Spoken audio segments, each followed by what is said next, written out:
Do you believe in miracles? 아멘. 제가 우리 베델 뉴스에서도 새 시리즈를 시작하면서 글을 썼지만 C.S. 루이스의 기적이라고 하는 책이 있어요. 예, 저 책인데요. 보면은 이제 한 그 자매 이야기가 등장하는데 기적이 일어난 거예요. 그런데 이렇게 얘기하는 거야. 나중에 보니까 그때 내가 착각한 것 같다. 뭔가 홀린 것 같다. 감정에 치우친 것 같다. 그러면서 그때 일어난 기적을 인정하지 않는 거예요. She doesn't believe in miracle.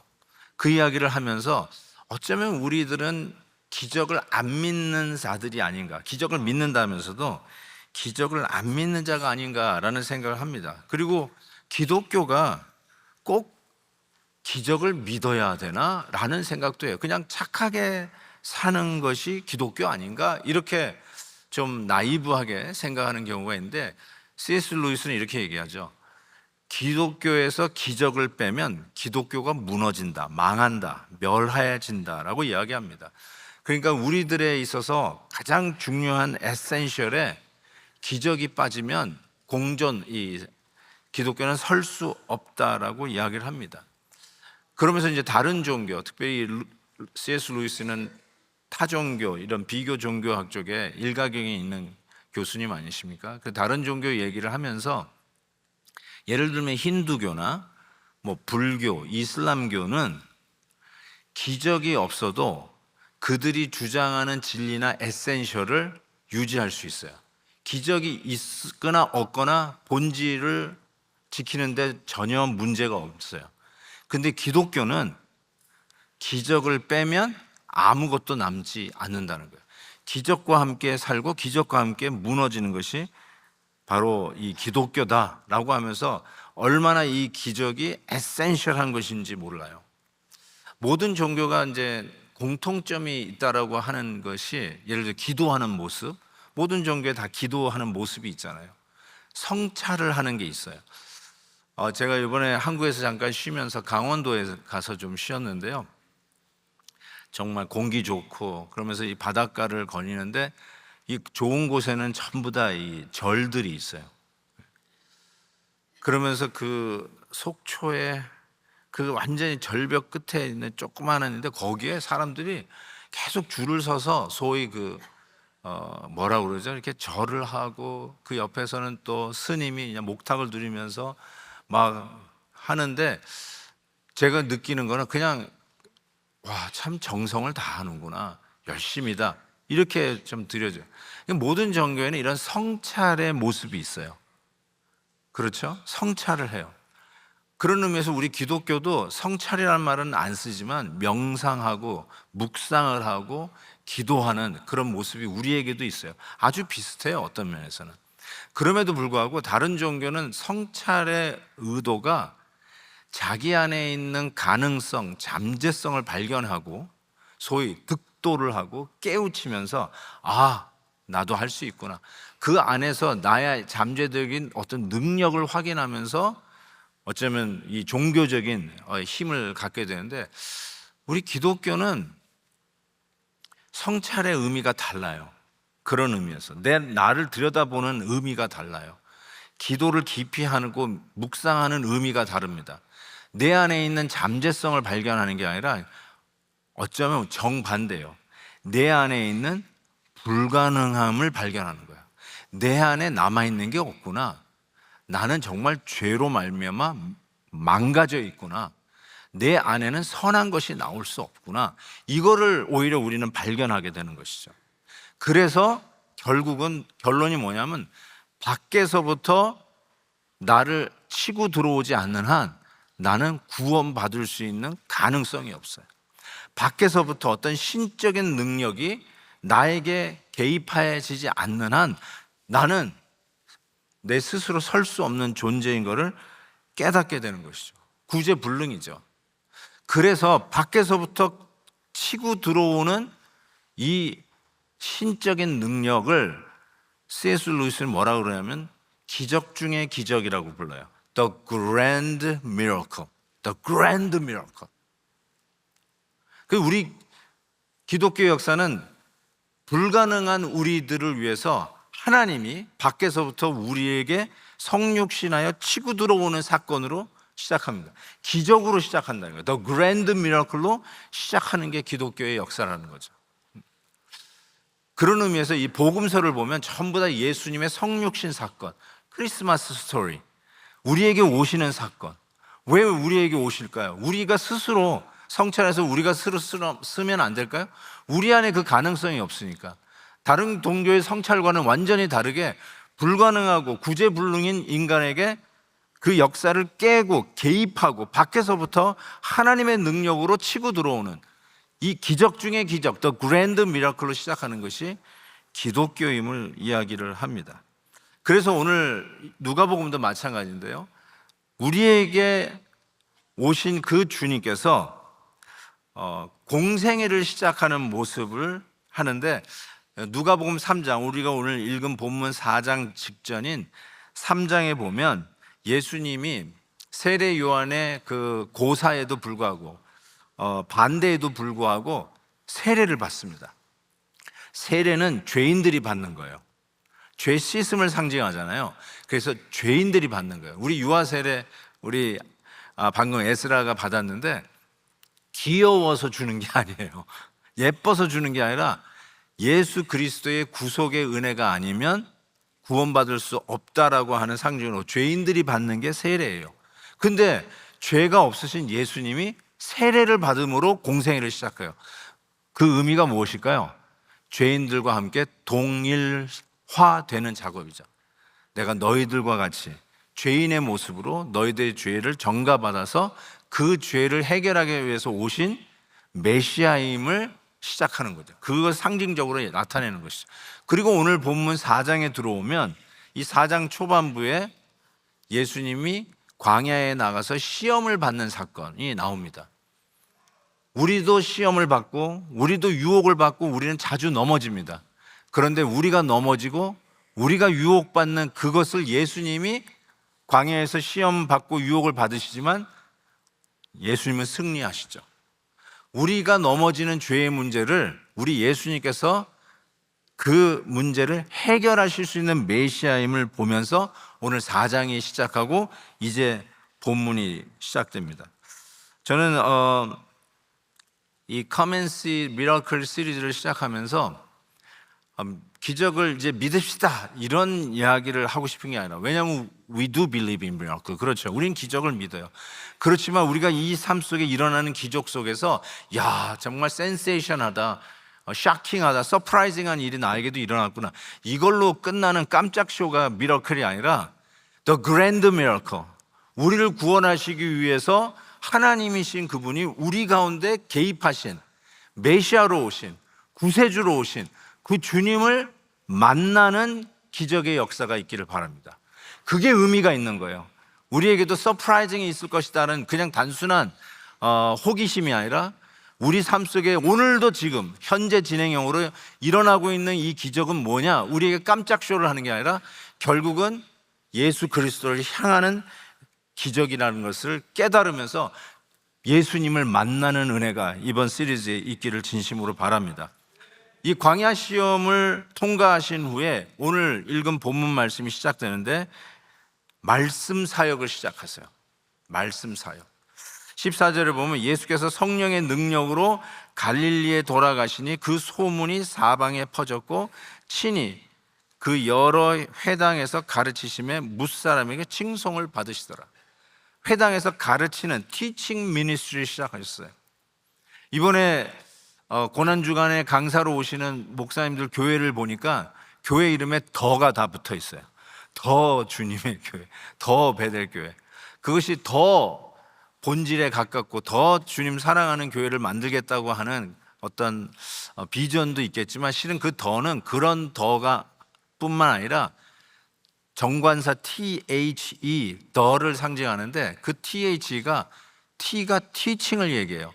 예수님의 세 가지 메이저 사역이 teaching, 그 다음에 H, healing, 그 다음에 E, evangelizing, 전도. 그래서 가르침과 치유와 전도, 예수님이 이 세 가지 메이저 사역을 하는데 그것을 본받아 이니셜로 TH, 더라는 뜻이에요. 예수님이 공생의 첫 번째 한 게 뭐냐면 광야 시험을 받으시고 나서 드디어 이제 우리를 위해서 대신 죄인의 모습으로 오셨지만 그 모든 유혹을 이기신 우리의 주님께서 처음으로 한 게 뭐냐면 말씀 사역을 하셨다는 거예요. 티칭 사역을 하셨어요. 회당에서 그 말씀에 사람들이 정말 어디서 저런 권위로 저런 말씀을 가르칠까 깜짝 놀랄 정도로 탁월한 가르침을 하셨다는 것이죠. 그래서 대개 회당에서 이 예배를 드릴 때 긴 기도 후에 모세오경 토라를 읽습니다. 그리고 당시에 쓰던 언어가 아람어예요. 그래서 히브리어 되어 있는 토라를 아람어로 번역을 합니다. 통역을 해요. 그리고 나서 이 회당에 모인 사람 중에 가장 뛰어난 사람, 성경의 어떤 박식한 분, 이런 분들이 오면은 그분들에게 말씀을 청해요. 그래서 거기서 말씀을 전하게 되는 거예요. 우리는 뭐 이렇게 즉흥적으로 하지 않죠. 우리는 담임 목사님 아니면 강사 목사님이 혹시 오시면 청해서 이렇게 말씀을 듣습니다. 그렇지만 회당에서는 그 중에 모인 회중 중에 가장 권위 있고 탁월하고 인정받는 분을에게 권해서 말씀을 듣습니다. 근데 이미 예수님께서 그 인정을 받고 계셨어요. 그 예수님이 그 회당에서 말씀을 전하기를 부탁받았을 때 예수님이 무슨 내용으로 말씀을 전하냐? 이사야 말씀을 전합니다. 이사야 말씀 17절에서 19절 보면은 선지자 이사야의 글을 드리거늘 하면서 책을 펴서, 성경책이죠, 그 두루마리를 피면서 이렇게 기록된 데를 찾으시니 곧 주의 성령이 내게 임하였으니. 여기서 네 개가 누굴까요? 예수님이 왜 이걸 읽었을까요? 당신이라는 거예요. 여기 이사야에서 내게 임하였다는 앞으로 오실 메시아가 나라는 걸 얘기하는 거죠. 이는 오셔서 뭘 하냐? 가난한 자에게 복음을 전하게 하시려고 내게 기름을 부으시고. 기름 부은 반자가 누구예요? The anointed, 메시아라는 뜻이죠. 메시아가 누구예요? 나라는 거예요.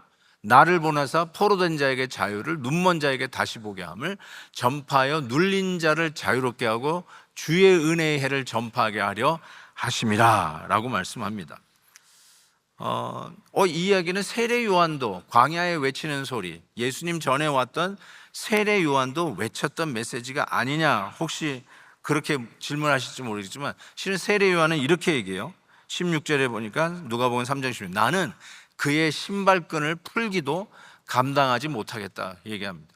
맞아요. 세례 요한도 전했어요. 그러나 그 전한 메시지를 성취하는 이는 앞으로 오실 메시아, 나의 구세주가 하실 일이지, 나는 전할 뿐이요 광야에 외치는 소리일 뿐이라고 세례 요한은 말했던 것입니다.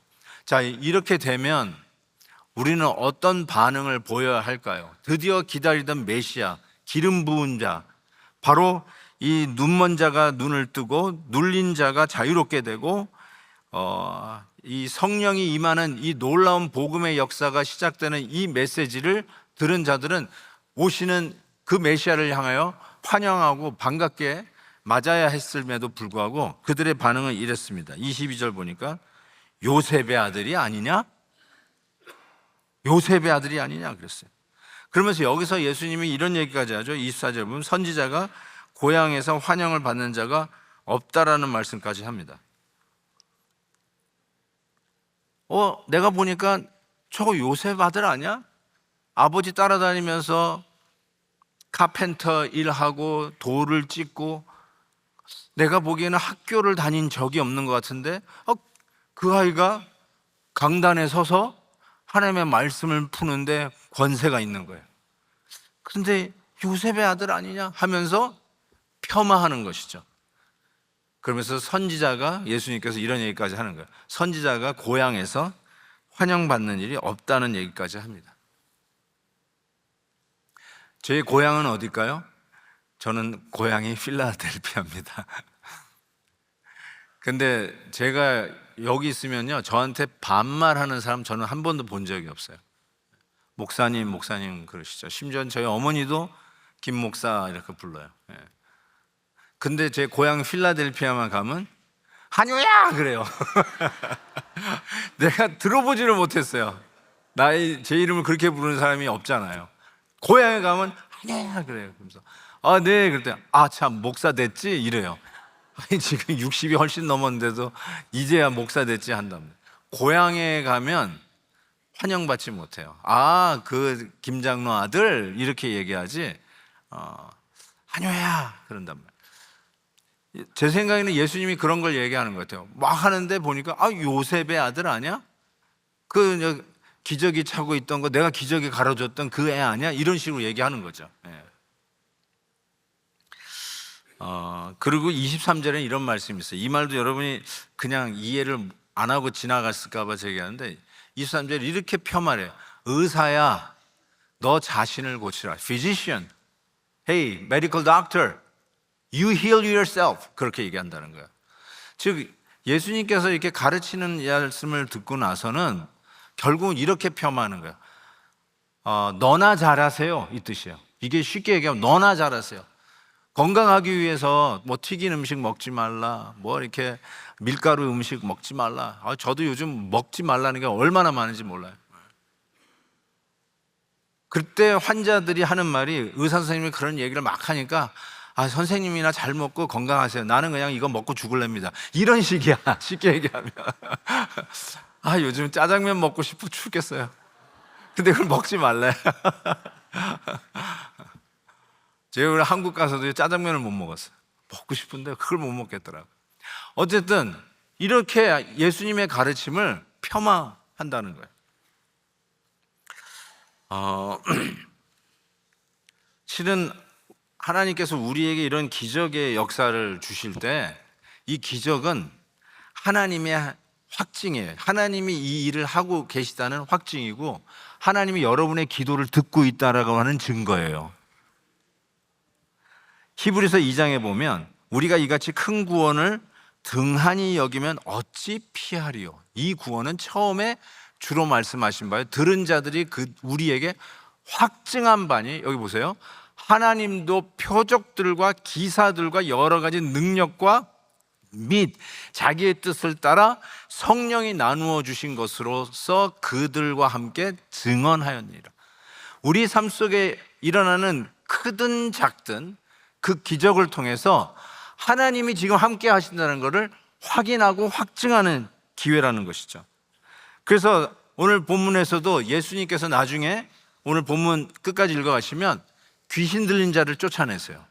하나님의 나라가 도래했다라고 하는 클리어한 시청각 교육이죠. 어둠의 세력이 물러가고 빛의 능력으로 임했다는 게 귀신 쫓아내면서 보여주시는 거죠. 그리고 나서 베드로 장모의 열병을 예수님이 고쳐주세요. 기적의 사건이 지금 계속 일어나는데 하나님께서 이 일을 하시고 있다는 확증이고 오신 기름 부음 받은 자 메시아 예수 그리스도, 오늘도 회당에서 말씀을 전했던 그가 하나님이 보내신 바로 그 메시아인 것을 확증하는 것이죠. 하나님이 하시는 거구나. 하나님 말씀이 맞다는 것이죠. 그러면 이런 모습에 우리가 모두 놀라고 환영하고 기뻐하고 영접해야 됨에도 불구하고 지금 폄하하고 있잖아요. 정말 우리에게 기쁜 소식이 있으면 우리는 여러 가지로 반응을 할 겁니다. 뭐 눈물도 흘리고 캐제를 부르고 허그를 하고 그럴 거예요. 근데 가끔 이렇게 운전하다가 보면 저도 깜짝 놀랐던 건데 막 헝크를 하면서 달려요. 자동차가 빵빵거리면서 하는데 깜짝 놀라가지고 나는 지금 내가 혹시 깜빡이를 안 주고 라인을 바꿨나? 내가 뭘 잘못했나? 막 그런데 한 차가 아니라 계속 빵빵거리고 하는데 알고 보니까 우리 팀이 이긴 거예요. 경기에서 이겨가지고 우승컵을 받았다고 빵빵거리고 다니는 거예요. 그런 거구나 하는데 제 기억이 맞다면 1983년에 필라델피아 농구팀이 76ers라고 하는 팀이 있어요. 그 팀이 그 NBA 플레이오프에서 우승을 했어요. 파이널에서. 그때 83년이니까 제가 대학생일 때거든요. 대학생일 때 이제 6월 달인가 7월 달에 이 경기가 있었으니까 제가 이제 집으로 나와가지고 집에서 부모님 집에서 쉬고 있었을 텐데 그때 파이널에 NBA 파이널에서 필라델피아가 우승을 한 거예요. 그래서 뭐 야단 났죠. 저도 뭐 우리 동생들 친구들하고 뭐 캐제를 부르고 막 승리했다고 했는데 그 다음 날 그때 저희 부모님이 아이스크림 가게를 하고 계셨는데 아침에 아이스크림 가게를 나왔는데 아이스크림 가게 유리창이 다 깨졌어. 알고 보니까 어젯밤에 좋아가지고 다들 나와가지고 반응을 하는데 빵빵거리는 게 아니라 거기 유리창을 깨요. 다니는 가게마다 다 유리창을 깨요. 여러분 미국이 그래요. 우승하면요 전부 다 이 가게들이 이게 다 내려요. 셔터를 내려요. 혹시라도 막 던지고 유리창 깰까 봐. 그래가지고 깨가지고는 뭐 훔쳐가고 하는 그 현장을 보면 왜 이럴까 그랬는데 그런 식으로 반응을 하는 거예요. 참 예수님께서 드디어 오셨잖아요. 약속대로 오셨고 말씀의 성취가 드디어 이루어지는 바로 그 역사적인 순간이에요. 그런데 우리들의 반응이 어떠냐? 요셉의 아들? 이게 너나 잘하세요? 하고 듣지 않는 이런 반응을 보이고 있는 것이죠. 그러면서 예수님이 이 반응을 보고 엘리야 선지자와 엘리사 선지자 얘기를 하십니다. 엘리야와 엘리사는 누굽니까? 최고의 선지자를 대표합니다. 변화산에서 베드로가 초막 셋을 짓다고 할 때 하나는 모세를 위해서, 하나는 엘리야를 위해서 짓는다고 그랬어요. 그리고 그리스도를 위해서. 그때 등장하는 게 엘리야예요. 쉽게 얘기해서 엘리야 선지자 하면 다 껍벅 죽는 거예요. 야, 그분이 오셨어. 그러면 다 되는 거예요. 그 엘리야예요. 그리고 엘리사는 누구예요? 후계자인데 엘리야보다 2배나 더 기적을 행했어요. 2배나 더 권세 있는 사역을 하셨어요. 그게 엘리사예요. 그 엘리야, 엘리사 하면 가장 탁월하고 능력 있는 선지자의 대명사 이렇게 생각하시면 돼요. 근데 예수님이 엘리야와 엘리사 선지자를 얘기하는데 엘리야 시대 때 무슨 일이 있었냐? 25절부터 보면 하나님께서 3년 6개월 동안 기근, 온 땅에 흉년을 주셨어요. 먹을 것이 없었어요. 그때 이스라엘에 수많은 과부들이 있었을 거 아니에요. 죽어나가는 일들이 얼마나 많았겠어요. 그런데 예수님 엘리야가 그 모든 사람에게 기적을 베풀 수 있었음에도 불구하고 실은 떨어지지 않는 기름으로 베풀었던 가정은 사렙다 과부 한 사람뿐이 없었다는 거예요. 최고의 능력의 선지자가 나타나는데 그 선지자가 있었음에도 불구하고 그 은혜, 기적을 체험한 사람은 사렙다 과부 하나예요. 엘리사 시대 때는요, 그 당시에 얼마나 많은 나 환자가 있겠어요. 나병 환자들이 그렇게 많았음에도 불구하고 나병으로부터 치유받았던 사람은 유대인도 아니고 시리아 사람 나만 한 사람뿐이 없었다는 거예요. 이 얘기를 예수님이 하세요. 선지자 중에 선지자가 왔어도 결국 그 은혜를 입은 사람은 반응을 했던, 그 놀라운 기적에 아멘을 하고 반응을 했던 사렙다 과부 한 사람, 그리고 시리아 사람 나만 장군 하나 뿐이 없었다라고 이야기를 합니다. 저는 이거를 이렇게 말씀드리고 싶어요. 아무리 기적의 사자가 와도, 아무리 하나님께서 기적을 베풀어도, 어둠 가운데 빛이 왔어도 반응하지 못하고 요셉의 아들이 뭘 좀 안다고 저래? 너나 잘하세요. 이런 식의 차가운 반응을 하는 입장에서는 엘리야, 엘리사 선지자가 와도 그 기적은 기적귀가 돼요. 그 기적은, 이게 발음이 같아서 여러분 무슨 말인지 못 알아듣을 거예요. 앞에 한자를 더 붙여야 돼. 이 기적은 똥기저귀가 되는 거예요. 진짜 그래요. 똥기저귀가 되는 거예요. 오늘도 어쩌면 똑같이 말씀을 들어요. 몇 명이 계시나요? 1000명 가까운 분들이 이 자리에 앉아서 예배를 같이 드리고 계세요. 그런데 어쩌면 은혜 받는 기적의 역사는 한 사람일 수 있어요. 그 말씀에 반응하는 그 한 사람. 그 사람은 오늘 그 기적을 체험하고 나가요. 근데 나머지 사람은 전혀 무감각. 그럴 수 있어요. 엘리야, 엘리사 선지자가 오면은 내가 은혜 받을 거라고요? 근데 예수님이 얘기해요. 엘리야 엘리사가 와도 은혜 받은 사람은 그 말씀에 반응했던 사렙다 과부와 시리아 사람 나만뿐이 없었다고 해요.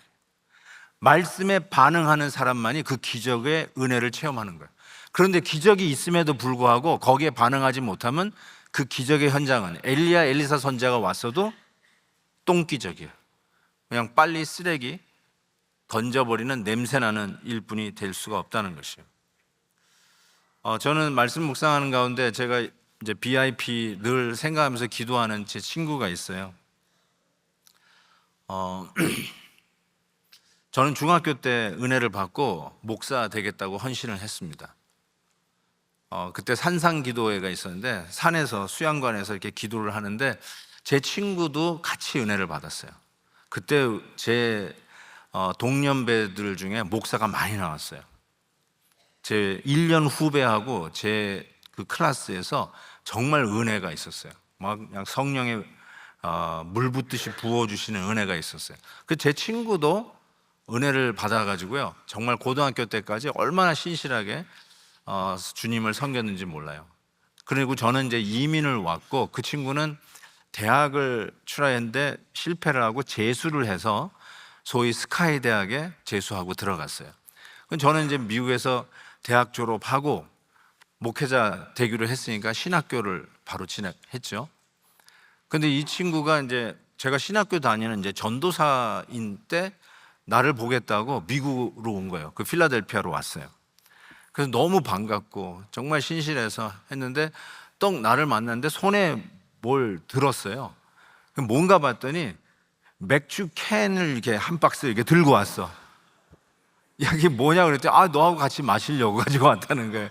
야, 나 전도사야. 나 신학교 다녀. 그랬더니 그게 뭔데? 이러시면서 이거 나 혼자 다 먹을게. 그러면서 이야기하는데 대학 가면서부터 교회를 떠났어. 그러면서 나를 만날 때까지 예수님 나 몰라라 하고 살고 있었던 거예요. 그래서 제가 그때 이렇게 얘기했어요. 야, 너 내 옆에서 같이 은혜 받았잖아. 그 친구도 방언이 터지고 저도 방언이 터졌어요. 그때 같이 은혜를 받았거든요. 그래서 얼마나 뜨겁게 주님을 섬겼는데 제가 야, 같이 은혜 받았는데 너 이게 뭐야? 라고 했더니 이렇게 얘기했어요. 내가 그때 감정에 휩쓸렸던 것 같아. 꼭 그 C.S. 루이스의 그 미라클이라고 하는 책에 나오는 그 자매님 이야기가 똑같아요. I think I was in delusion. 기적을 체모했는데 delusion, 속았다고 생각하는 거야. 착각했다고 생각하는 거야. 그 친구가 그 얘기를 하더라고. 저는 아멘을 하고 목사 됐고 그 친구는 감정에 휩쓸렸다고 생각하고 교회를 떠났어. 저는 이렇게 생각해요. 그때의 그 기적을 그 친구는 똥기적으로 만든 거예요. 그때 하나님의 은혜를 착각했다고 하고 감정에 휩쓸렸다고 하고 자기가 뭔가 홀렸다고 생각하고 분위기에 휩쓸렸다고 생각하고 폄하하는 거예요. 요셉의 아들 아니냐? 아유, 너나 잘하세요. 너나 잘 먹고 잘 사세요. 나는 내 식으로 살겠습니다. 똑같잖아요. 실은 이게 기적 아니에요? 여러분이 오늘 이 자리에 앉아 있는 거 기적 아닙니까? 제 수술 받고요, 교회 오고 싶은 마음으로 하나님이 막 물 붓듯이 부어주시는데 제가 오고 싶어도 못 왔어요. 첫 주일에. 얼마나 여기 나오신 분들이 부러운지 몰랐어요. 그래서 내가 둘째 주일은요, 그때도 못 나와야 돼요. 원래 2달 동안 쉬라고 그랬거든요. 근데 이 자리에 나오고 싶어가지고 기어 나왔잖아요, 그때. 여기 끝날 쯤에 저 뒤에서 나와 여러분 좀 놀랐다고 그러셨는데, 왜냐하면 예배 드리고 싶어가지고 어쩔 줄 몰라 했잖아요. 그래서 저는 이렇게 말씀드려요. 제가 알아요. 여기 오고 싶다고 오는 게 아니더라고. 그러니까 여러분이 여기 오늘 왔잖아요. 그냥 왔어요. 아무 생각 없이 왔을 수도 있어요.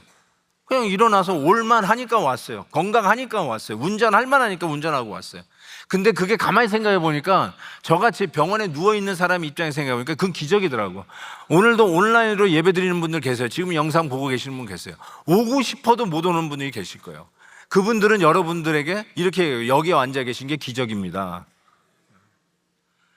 하나님의 은혜가 있고 오늘도 말씀이 전해지고 우리 주 예수 그리스도께서 내가 여기 있노라 내가 너희를 구원하러 왔다라는 메시아가 오늘도 말씀 속에서 역사하시는데 그 기적의 현장에서 요셉의 아들이구나, 당신이 좋은 말만 하는데 당신 좋은 말만 하시고 그대로 사세요, 우리는 우리 식으로 살게, 혹시라도 그렇게 닫아버리면 엘리야 엘리사 선지자가 오면 또 모를까.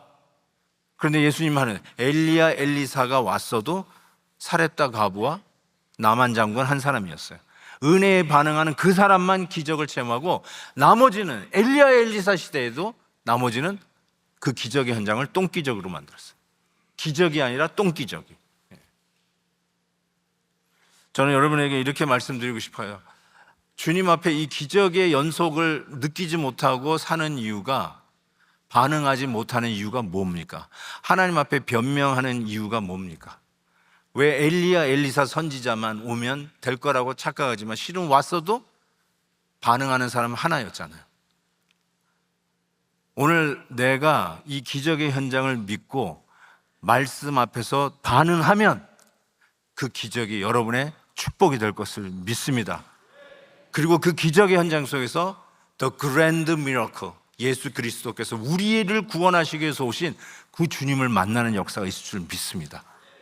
다음 주에 누가복음 5장을 합니다. VIP들 모시고 오십시오. 저는 이미 묵상하고 있는데요, 너무나 은혜가 많았어요. 제가 그러면서 확신했어요. 어쩌면 200명이 넘게 오실 그 VIP들이 말씀에 반응하면, 그 말씀에 반응하면 그를 구원하여 오신 예수 그리스도를 만나는 기적의 역사가 그들에게 이어질 것을 믿습니다. 이 기적의 현장을 위해서 여러분 함께 기도하시고 기대하는 마음으로 오시고, 하나님의 말씀이 선포될 때 나도 마치 처음으로 말씀을 듣는 것처럼 그 말씀에 반응하시고, 내가 그 말씀에 반응해서 구원받았던 그 감격이 회복되게 하시고, 그리하여 내 삶이 지금 미리 오고 그냥 다람쥐 쳇바퀴 돌아가는 삶의 연속선이 아니라 우리 주 예수 그리스도에게 나에게 오신 놀라운 구원의 역사의 연장선에서 계속하여 기적이 반복되어지고 이어지는 은혜가 저와 여러분에게 있기를 주의 이름으로 축원합니다. 축원합니다.